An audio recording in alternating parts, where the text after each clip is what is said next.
Saturday, this and that, which is not a video format I've used before, but there's all kinds of this and that stuff, and I wanted to talk about some of the things. Plus, it's a super snowy day, and I can't work on the deck, so I'm cleaning up my bench and doing stuff, and I was making notes about things I wanted to talk about. So there's a few things I want to go over with, and so I'll hit each topic, and we'll take a break, and we'll talk about them, and we'll go from there. First off, we had, I'm excited because our first attempt at sort of pushing some views to the website worked out.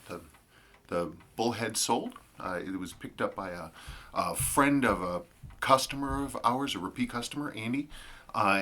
So thanks to Andy's endorsement, we have this one sold. It's a beautiful watch. I'm very happy with it. And we're gonna break, and I'm gonna just go over for the new owner, who's new to the world of Seikos, the care and feeding of a Seiko 6138. So let's do that. So here it is, 6138-0040, called by the Japanese the Black Horse. This is an original watch. In every way, it's got some wear to the case, but the most important thing with these is that the case is original. For some reason, these models, these bullheads, they tended to have just the heck polished out of them. And so all of these case lines would be blurred and rounded. It would look like a stone in a stream, all rounded out. But anyway, there it is in all of its glory. Now, this is an automatic chronograph. One of the great things about the 6138 is that it both automatically winds and it also hand winds. So you can wind it like this. That means it has a slipping bridle in the mainspring. And that means that you don't have to worry about overwinding it generally. I tend to like to keep these running, but you don't necessarily have to. It's just kind of a thing that I do. The reason being is that the Seiko 6138 and 6139 chronographs are unusual. They're unusual, hang on just one second, in that they use a vertical column. I'm looking for, there we go. They're built around a component called the chronograph wheel. This thing right here. Now, how this works, how you stop and start the chronograph, is you have a set of control arms that go boop and they pop in, and these chronograph wheels, they have an actual physical clutch in them, clutch plates and everything. And the control arms come in, boop, and they separate the two drive elements, and that allows this center brass wheel here to rotate independently. Then you click the button again, the arms come back out, the clutch grabs, and the entire unit then turns. So the thinking always has been, well, is it better to leave these watches running or not? Me, I like to not stress out the clutch. So I figured that if the clutch is allowed to close, it's not being compressed, and maybe that's a good thing. But I think a lot more is how many times it gets used, basically stopping and starting, stopping and starting. So I would say just be judicious in how you use it. Don't be playing with it a ton. Don't stop it and reset, stop and reset, stop and reset. And that's, you just don't want to stress it too much if you can avoid it. If you've been running the watch like you just saw, like I was running, if you were running the watch and you want to stop it and you want to reset it, one of the things I strongly recommend to protect the clutch and also this hand stuck on the pinion right there is to basically stop the watch when this hand has just passed over 12, and then reset. What that does is then, because you can reset from anywhere on the watch, but what happens is these 6138s have a harder reset. It takes more force to reset them. And one of the typical things you see with 6138s is you'll see the minute hands here will have paint damage, chips on them. And that's because if you do a hard reset with when the hand is all the way down here, that hard reset, this hand can flex as it comes back, and it can sometimes hit this hand. And now if that happens, a couple things happen. One, you can chip this, that's no good. But two, you can actually damage the clutch in this chronograph wheel. So it's just, chances are extremely small that would happen, but better safe than sorry. When it's like this, don't reset it. Just start it up again and wait for the hand to come all the way around and then stop and reset it. There's really not much else to know. They're Seiko made very durable, good watches. They tend to, a lot of them have lasted for many, many decades without any service at all. I mean, they're proverbial, Seikos are proverbial for wanting to run. It's extremely rare to find a Seiko that won't run, no matter how damaged it is, unless the movement is glued together with rust. They just tend to be very, very bulletproof. They're good watches, and you just need to, you wear them and they'll treat you right. Anyway, that's it. So if you have any questions about this, please let me know. Other than that, we're gonna get it out. I did send out a link for the bracelet here, and so you're gonna wanna pick up one of those perhaps if you want, but you don't necessarily have to do that. These look decent on on rally straps and things like this. I think they're pretty attractive looking, but straps are a personal choice, and you should choose what you think is right. Okay, thank you so much. Oh, there was let's see, what was I going to say? I've had a number of emails recently, by the way, of people asking about the status of their work.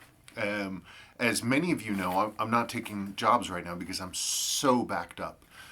2018 was bananas for me getting work in, and I just got hammered with work to the point that I was blowing good portions of an entire week just dealing with communications and incoming jobs and doing evaluations to the point that I stopped work.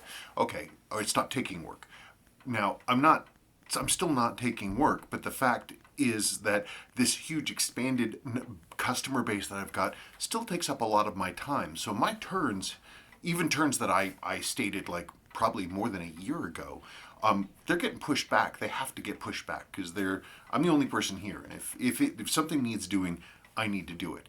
So a number of people have written and said, "Hey, I just want to check where I am on the list," and that's totally cool. Please, if you want to know where you are, please write and ask me. And if you've run out of time or patience, let me know. If you need your job back and you want to find another option that's faster, believe me, I certainly understand. I still have more than 170 jobs waiting in line, 170 different watch jobs, and a lot of those jobs are multiple watches. So success is a wonderful thing. In terms of this, my concern though is I want to make sure that everybody is going to be able to get their jobs in the time that they met, but I don't know that I'm going to be able to continue to meet the deadlines that I had self-imposed and given to people more than a year ago. Things are crazy. So if you really are out of time, don't think, well, I've waited this long, I'll wait a little bit longer. It's a sunk cost fallacy. If you really want your stuff back because you want to find something faster, do it. And I've got some recommendations for service for you if you want to be able to find other options. And I certainly understand if that's the case. Let's go to the next topic. I want to talk about there's a few crazy things going on. We had a question yesterday about the Space Shuttle watch, which I'd never heard of. Well, Sabrina found a listing of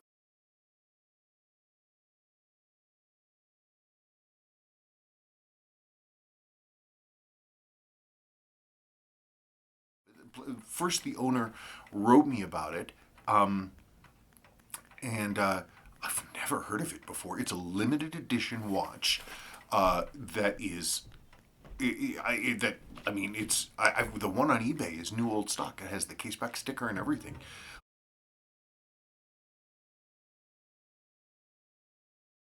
It's a slide rule chronograph.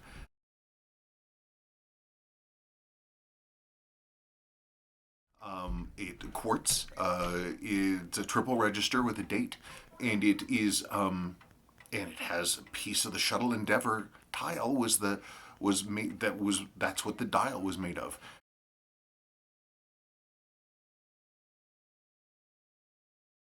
I don't really know too much about what the question was. Do I know more about them?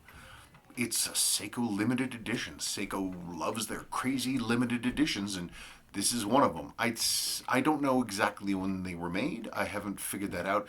I suspect they were made, obviously they were made, well, I don't know.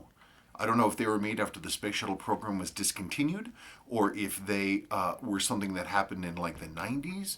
It's a slide rule watch though, which is pretty cool. And that was something I wasn't quite expecting. I want to do also a follow-up on yesterday's watch review today, which was of my Glycine DC4. And when I first got it, I was like, it struck me as being a little big and maybe it was not going to be that legible. But then just as on a, I don't know, on a whim, I put it on another strap, one that I had around. And so I said, okay, well, I'll try that because I like the color of the strap.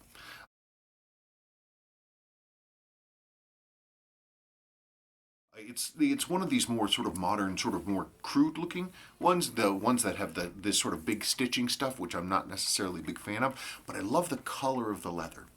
And so anyway, I put this strap on this. It was a little thinner, so I had to use spacers. But then I started wearing this watch, and I have to say, I've really warmed up to it. I really kind of dig it.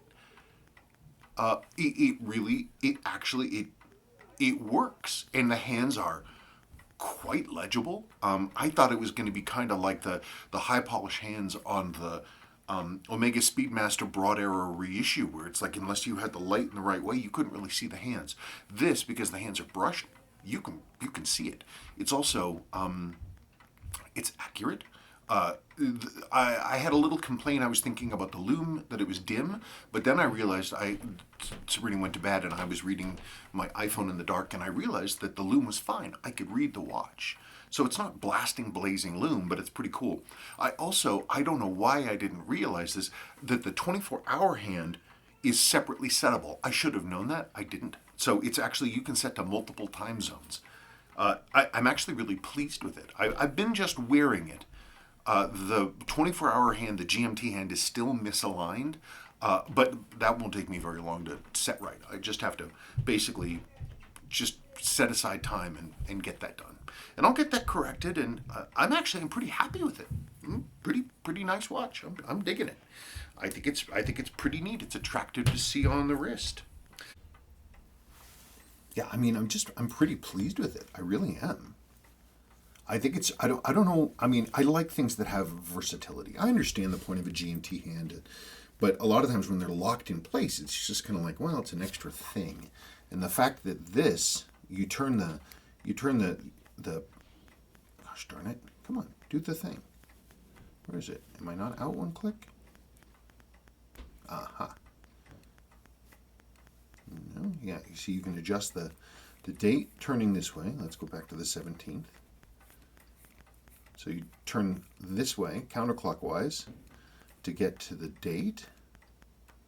And then this one, you can independently set the 24-hour hand. I just think it's just really, really, really neat. I think, and it's useful. I mean, if I was a world traveler, and I'm not anymore, not since I've been married, but you know, it's a pretty darn useful function to have. I mean, it's a nice functionality. The watch is comfortable. It's not too tall, which is nice. It's actually relatively slim. It keeps great time. The only thing I need to do is I need to pull the movement apart and I need to align this. The 24-hour hand is dragging. It was set incorrectly, but you know, minor quibble. And so I'll get that corrected and that'll be fun. I think it's a nice watch and it does exactly what I needed to. It's rare for me to have an initial impression of a watch that's perhaps not 100% awesome, but then to have that watch grow on me. And this one has grown on me. So there you go, Glycine 42 millimeter. I wish I knew how to make watch straps, because I have my own ideas for what watch straps should be, but I'm not there yet. Let's see what I've got on my to-do list. Oh, I wanted two cool things. In fact, I'm going to have to pause, and I will be right back. Yesterday, as I said in our little video, yesterday was International Pogue Day, which is a thing that people are trying to get going to celebrate the anniversary of Pogue, Colonel Pogue taking off and going to Skylab wearing his Omega Speedmaster and his Seiko 6139 6005.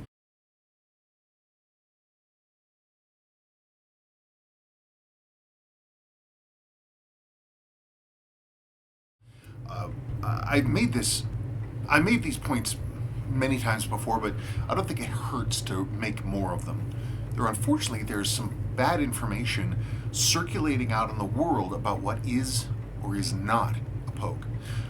Unfortunately, a very, very, very prominent watch personality, watch blog person, put out information in their official guide to the Pogue that was wrong.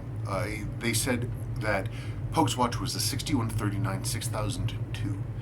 6139 6002 is a non-US model. It says Seiko automatic chronograph on the dial, and just above the lower register by the SUA symbol, there's nothing else. Pogue's, by the pictures that we have, here's a picture of Pogue's own watch.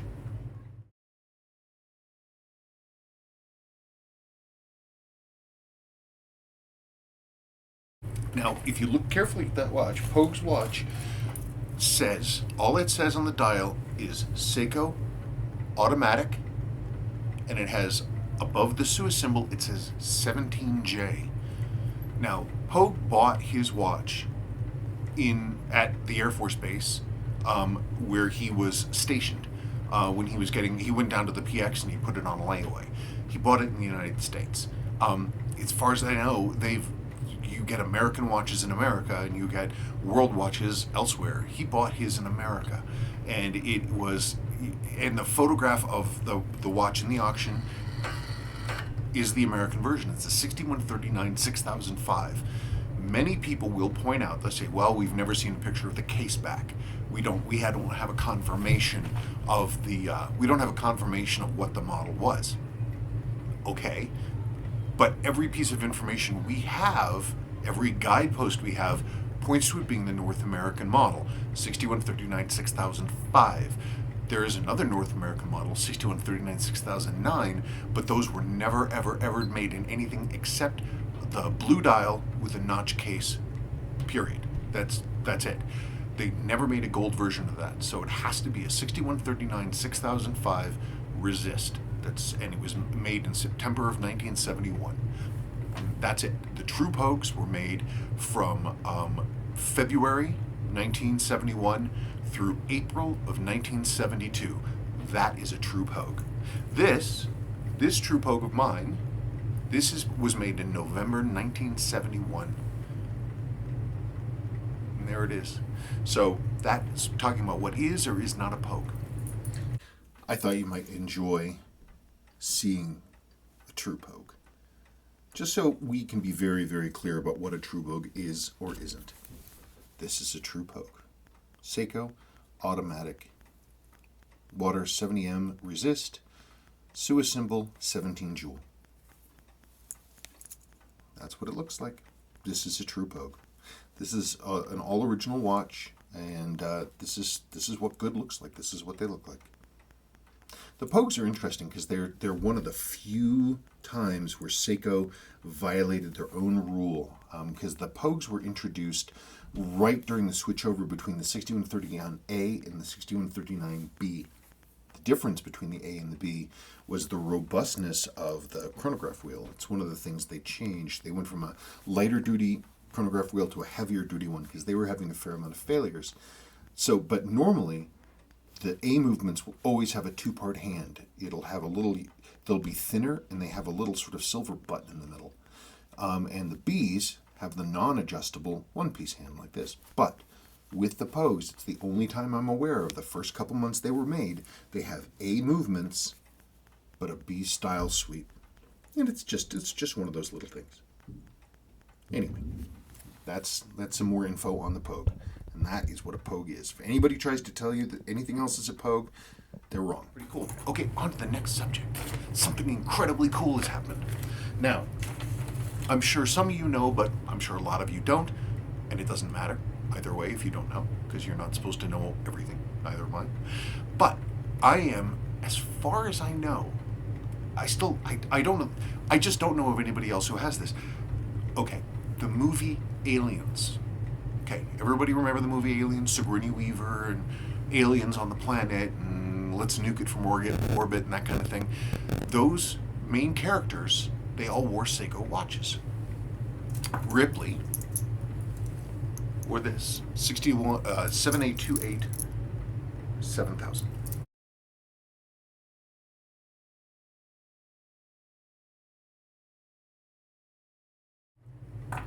Burke wore the H556 5050.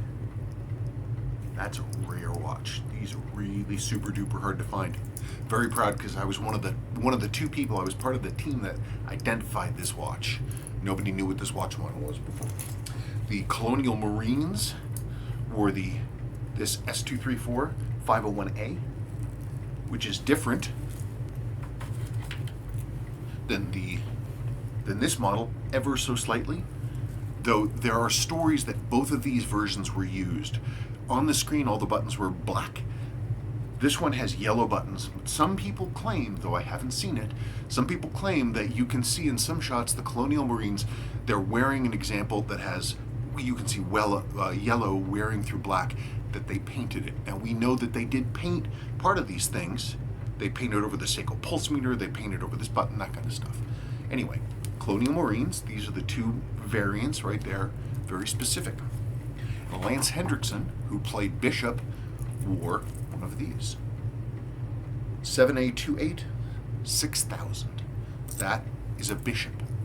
Now, for many, many years, until yesterday, in my world, nobody knew what happened to those watches. No one knew what ever happened to those props. Prop watches, they just vanished. There's a live auction right now.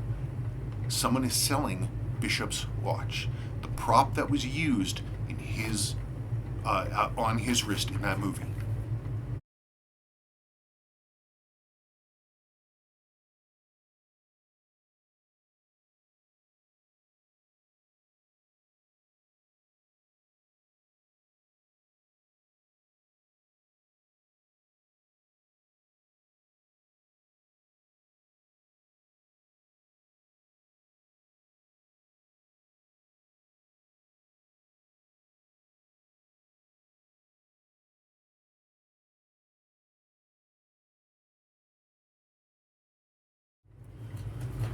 So, I mean, they don't mention anything about certificate of authenticity or what kind of paperwork they have with it, but it is amazing to see that it's a sample case. It's a salesman sample case. It still has the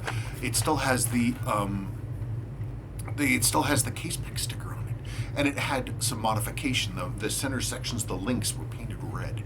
Now, normally salesman samples have incomplete bracelets.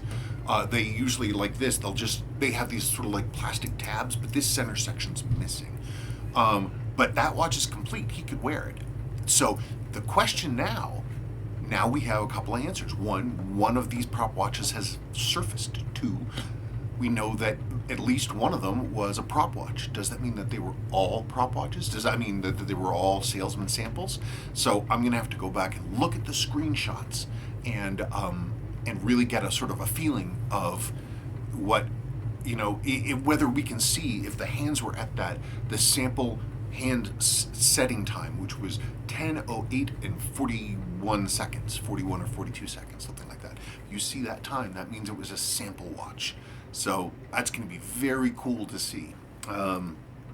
Very cool. But anyway, as far as I know, I'm the only person who owns all four of the watch models that were in Aliens. I could be wrong. If you out there in the world happen to also own all four examples of these original watches, I'd love to know about it. Nice to know that I'm not alone. So here are the Aliens watches. And again, I'm including both of these because the rumor is that they were both used. And of course, there had always been, we could tell that the props department had obviously modified things, because nowhere in the movie do you see it say Seiko pulse meter, Seiko pulse meter. So clearly they paint these over. And if all the buttons on this one were painted black, there'd be no way to tell one from the other. They look the same. So we already knew that they modified stuff. And obviously by the auction, we could tell that they also modified things because these center sections in the bracelet here were painted. But It's a sample case. Now, some of you might be saying, well, what the heck is a sample case?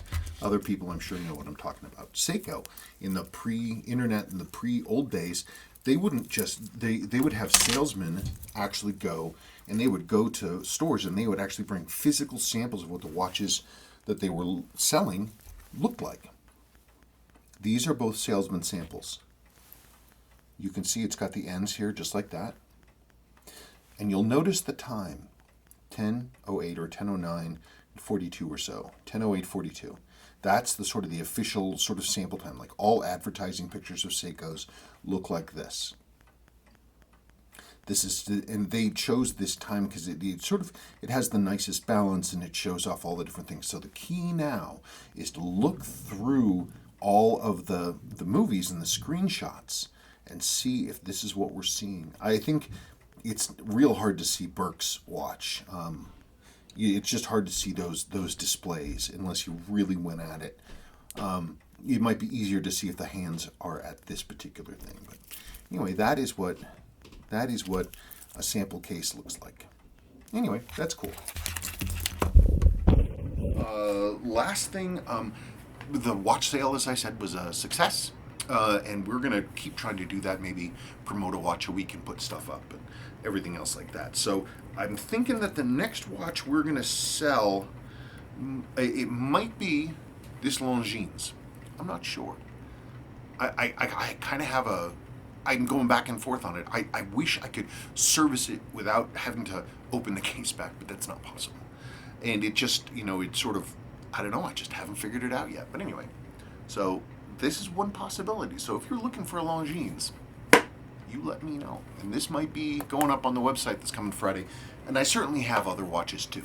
So if there's a model you're looking for, I have a lot of watches. If there's something you're looking for, please write me and say, hey man, do you have this? And I'll let you know if I do. And if we do, then we'll go from there. Okay, thank you so much for watching Saturday This and That. We'll talk to you later.